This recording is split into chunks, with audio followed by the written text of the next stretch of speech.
मतिमंद पीडितेवर सामूहिक बलात्कार। सावली तालुक्यातील सायमारा येथील घटना। सावली तालुक्यातील पोलीस स्टेशन पाथरी अंतर्गत येत असलेल्या सायमारा येथे मतिमंद मुलीवर सामूहिक बलात्काराची घटना दिनांक 21 ला घडली। या घटनेत 2 विधी संघर्ष बालकांचा समावेश असून तुलाराम तानाजी मडावी व विक्की विनोद कोवे दोघेही राहणार सायमारा यांचा समावेश आहे। सदर आरोपींना अटक करण्यात आली आहे। सदर मुलगी ही मतिमंद असून आरोपींनी तिला आमिष दाखवून गावाच्या बाहेर बोलाविले। ती मतिमंद असल्याने घरी काही न सांगता त्यांच्या बोलण्यावरून गावाच्या बाहेर गेली।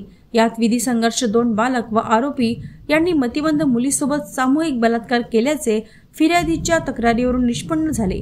यावरून पाथरी पोलिसांनी आरोपींना अटक करून भारतीय न्याय संहिता अंतर्गत गुन्हा दाखल केला असून पुढील तपास पाथरीचे सहाय्यक पोलीस निरीक्षक नितेश दोर्रीकर यांच्या मार्गदर्शनात करण्यात येत आहे।